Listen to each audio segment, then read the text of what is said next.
innovaciones se están dando actualmente en este campo fuera de los canales de las grandes corporaciones e instituciones?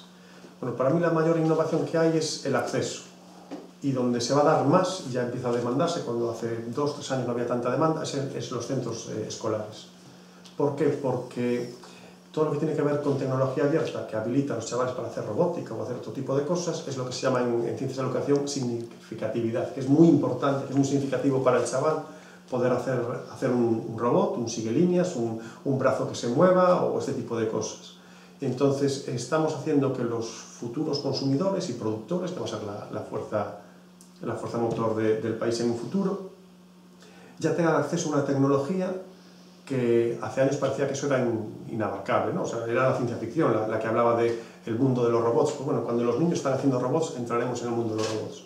El tema es, que ya viene una pregunta un poco más grande, es cómo vamos a enfocar el uso de las herramientas, ¿no? O sea, ¿para qué tenemos el robot?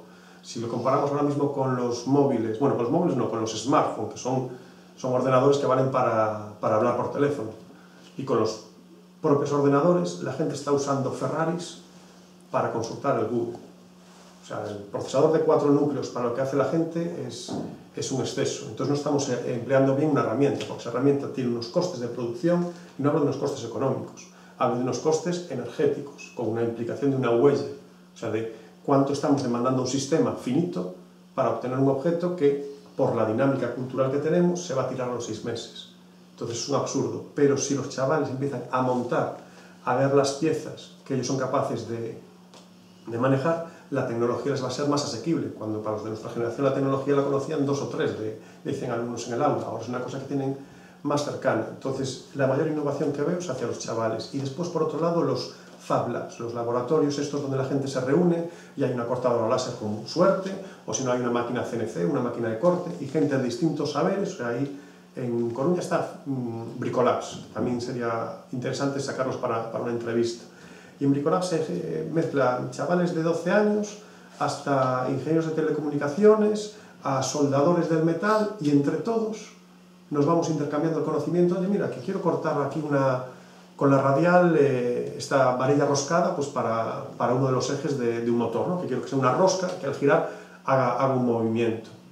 Bueno, de buenas a primeras, tú que llevas toda la vida en teórica y demás, te enfrentas a la radial, pues la radial tiene un tiro, la radial tiene una salida de chispas y una tranquilidad. Entonces llega el chaval de formación profesional y dice, no, hombre, no, esto así, este es el problema, esto se engancha así. Entonces hay un intercambio, y hay una cosa que me gusta mucho en nuestros ambientes, que es igualdad. Todo el mundo vale para desarrollar un tema. Y además que se van integrando los saberes unos con otros en este tipo de ambientes. Son todos saberes muy tecnológicos, pero lo que se consigue es eso, que pequeñas escuelas, y no de adultos, sino porque hay niños también. Y lo he visto con uno de los chavales, con 11 años, ya estaba manejando los números negativos. ¿Por qué? Porque quería hacer un diseño de una caja para su robot, y el diseño se hacía en 3D, y de repente se dio cuenta que tenía que tirarlo hacia el otro lado, en el diseño que estaba haciendo. Tuvo que empezar a emplear los números negativos. Entonces, de forma natural, para cubrir una necesidad, aparecen muchas partes de lo que se considera el currículum de conocimiento. Entonces, si incorporamos esto a la docencia, como están haciendo ahora en Cataluña los jesuitas, ¿no? Que es, vamos a trabajar por proyectos. Sí, lo tengo al lado. O sea, bueno, eso es genial. O sea, trabajas por proyectos, tienes 3 perfiles de profesores en el aula para resolver dudas y motivaros. A ver, claro, tiene que haber alguna gestión. Con niños pequeños es fácil. Con los de 13 años a lo mejor hay algún conflicto que hay que resolver, ¿no? Hace falta ahí la presencia del adulto. Y ellos solos, sin exámenes, sin nada, hacen lo que hace cualquier cerebro humano, es, estoy conociendo un mundo y puedo manipularlo. Entonces, cuando permites manipular, cuando permites conocer, entonces la gente evoluciona, tiene un desarrollo. Cuando le dices qué es lo que tiene que saber, la hemos liado. Porque lo que tienes que saber, al final lo único que importa es que lo escribas en un papel y lo hagas tal cual te dijo un señor que está ahí todo serio, una señora. Y además ahí mira, esto hay un pecado por parte de padres y sociedad en general, o sea, los amigos de los padres, los tíos y demás, que es preguntarle al niño qué nota ha sacado. Cuando le preguntas a un niño socialmente qué nota ha sacado, entiende que el éxito social es la nota, no el conocimiento, el ser feliz, el haber desarrollado otra cosa. Entonces, lo que hablábamos, pues bueno, antes de la entrevista, de la dialéctica, ¿no? ¿Qué es lo que preguntamos? Porque lo que preguntemos a los niños es el tipo de sociedad que vamos a obtener de vuelta. Entonces, hay que tener cuidado de lo que le preguntas a un chaval o al resto de la sociedad, no, porque nos afectamos. Si andamos preguntándonos por bueno, ¿qué tal el partido? Pues bueno, el partido puede estar bien, pero oye, ¿qué tal el partido? ¿Y viste este periódico y lo que dice el BOE? No tiene nada que ver. Entonces aparece, pues, por ejemplo, una desconfianza en los más media que hasta puede ser sana, ¿no?